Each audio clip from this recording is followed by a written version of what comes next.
So another sad occurrence is the killing of Nigerian soldiers by some youths in Delta State.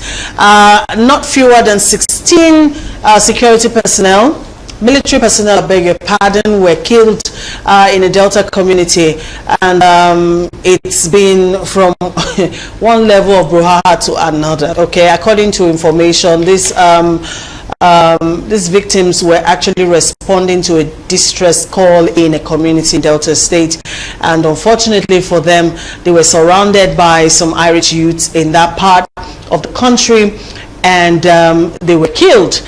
Also, according to reports, some of the corpses discovered, some of them were beheaded.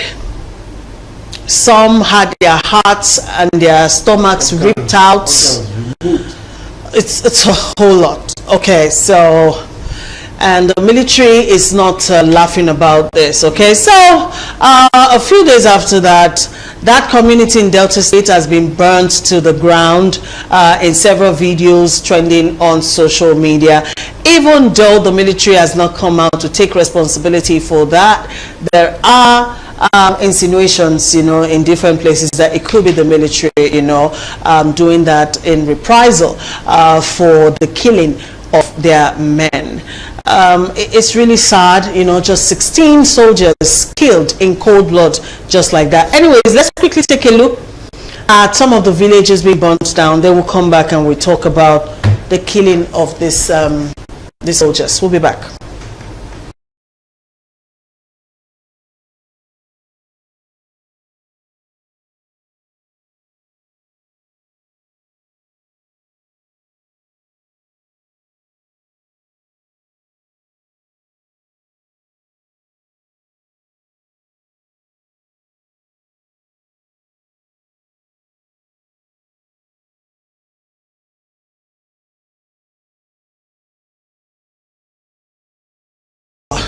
Gentlemen, I'm short of words. Colonel Ali, who led the group, was known to me. There were 2 majors, 1 captain, and 12 other soldiers. Yeah. It's so painful because the Nigerian military represent the authority of Nigeria. They represent the security of Nigeria. And it was because the situation had gotten out of hand that police were not called in, that they were called in. And I think the military is still largely respected and people should know in their consciousness that you don't joke with soldiers. And because perhaps these ones were elite soldiers who were disciplined, they didn't want to waste the life of civilians anyhow, and they end up becoming victims. We must take observation. I think you just put that in perspective for me, because when this story, I was wondering, these officers, soldiers, they were, even though they were on communal peace mission, I'm sure they were heavily armed. How could they have been disarmed, by youth to the point that they were all killed? So I think you just put that in perspective for me. Yeah. Where they said the soldiers attack or shot anyone. Yeah. The one that they said some people in uniform who did kill 2 people, for me it's an aberration because there was no report around that. But my challenge is this: those who did this, they will have left that community and gone. My friend's mother had stroke and she was on the bed. There was a fire outbreak in the house. The grandchildren could not help her and she was burnt to rice. So we only carried the ashes into a coffin and buried her. Now there will be people in that situation, in that community, who will have lost their lives now. Needlessly. Children who could be sleeping, women, old people, they will have been wasted. 2 wrongs don't ever make a right. The people keep talking about OD. OD is not the same story. Because even when after office, somebody was asking him in the video, he said, he was saying, what were the things that you did that you are regretting? He said, no. The guy said about OD. He said, let me tell you that I sent policemen there, they killed them. I sent my soldiers there. They also killed them. What do you think I should have done? To go there and clap for them? But in this case, it wasn't the government that ordered the burning, the arson that we just saw. They said unknown soldiers or whatever. My worry now is, yeah, they can take any decision.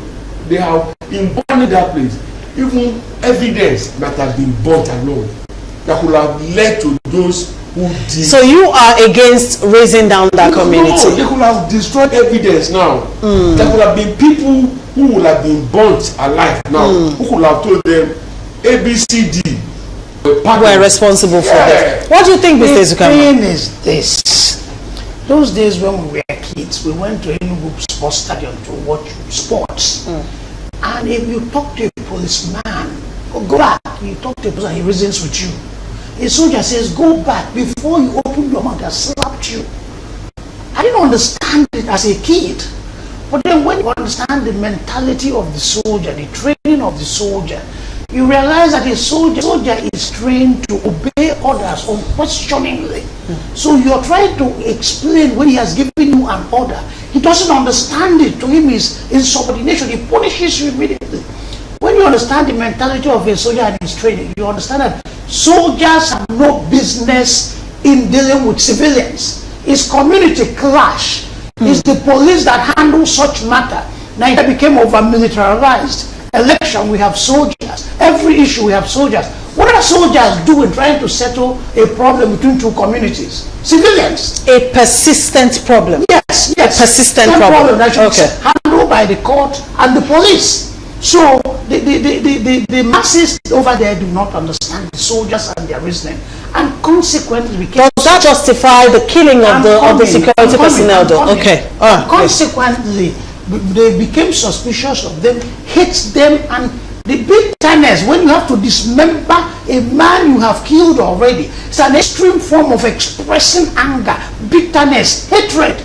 So that's what is happening in that society. The community, simple. You can kill a soldier and step over his body, but when you kill him and still come back and dismember him, that's hate. That's anger, that's bitterness. So that's the mindset of those people in that area. And Nigerian soldiers and their reprisal approach to every problem, it's wrong. Nigerian soldiers went to Zaria because the Shiites had issues with Bute passing through. They went back there and killed, the report said 400 persons. Some said 1,000. Buried them in mass graves. Burned down buildings. They did the same thing. If Obasanjo says, I have no regret after my presidency, he's lying. No human being has nothing to regret in his life. You can't be. Okay, but then let me ask this question. Reprisal attacks by the military, is it only a Nigerian thing? It is not just a Nigerian phenomenon. Yes, okay, that's what I'm trying to say. Pickpockets across the world, but pickpocketing is wrong. So you can't justify that. They must stop that nonsense. So, Mr. Zukama, if I understand you correctly, you are saying the soldiers should not even have been in the community in the first place. Okay. The policemen are taken over by the power elite. A rich man has 3 policemen. So if a policeman, if a soldier is not supposed to be maybe in my house because I'm quarreling with my husband and they come, so that necessitates I should kill him? No, because as a soldier he shouldn't be. They should not have killed the soldiers.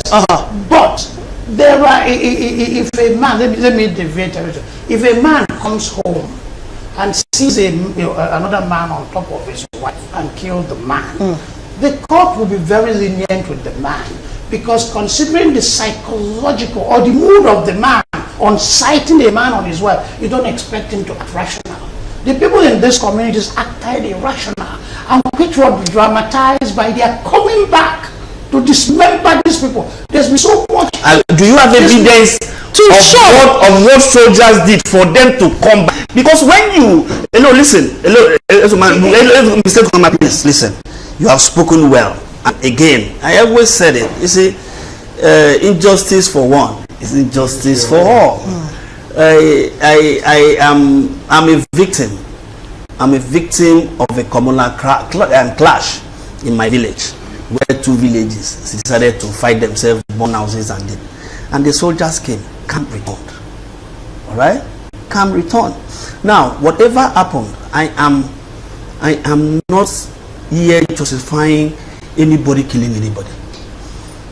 But when you have a soldier come into your environment, you must have some respect, because when they say government, you don't see, when they talk government, you don't, your president, who is the head of government, will not come from Abuja. Please let me finish. I allow you. Listen. That's what the soldiers listen, please. I sat down. Go ahead. So at the end of the day, you are talking about police. We have cases, all right, where police get there and they are not able to quell the crisis, and because we know the like you said here, that the Nigerian elite had bastardized our police, where they find some of them cooking in the kitchen, some in their bedroom, and borrowing your own snacks that you say there. Now, who has respect again? The kind of respect that you want, that the moment police arrive, everybody settle. Nobody. Because of how our police has been carried on with their duties. So, but soldiers, the moment they arrive, you must, as a matter of fact, give them that respect. But for you, it should also let you understand that if you could kill 16 police officers, soldiers with guns, that they were very calm with you. It's not as if I don't know. They were very. It could have been. It was an ambush. They were taking on our. Even an ambush, somebody would have died from them. They could have expired. A soldier is not someone that just walk without being noticed his environment or being alert. So at the end of the day, some people sit down and what they did, I don't want to know whether they harvest their organs and behead them. But for you to kill a soldier, a Nigerian soldier, Boko Haram has done enough. But for a communal clash in Delta State, for you to do that, you don't see at the end of the day. 16 of them at the end of the day, don't forget, there were communal clashes from village to village. It could have been the other village that went there to burn their houses. It could be the army. But however, when did that thing happen? Thursday. Everybody in that villages has conspired. Nobody want to speak about who the bodies were not discovered till Saturday. I think they didn't know. They didn't. Nobody want to come and say, I know this person, I know this person. So are you telling that the people in that village don't know the people? The killing of the soldiers was wrong. But look at soldiers entered Fela's house, carried a 78-year-old woman, threw her off the window, burned the place. The soldiers are trying to intimidate Nigerians and tell them we are in a special class by ourselves. You must not only respect us but worship us. And each time you do not, we deal with you, we squeeze the day life out of you. The Nigerian police needs to be reinvigorated. They need to be restored. So they play the as the soldiers. All right, gentlemen.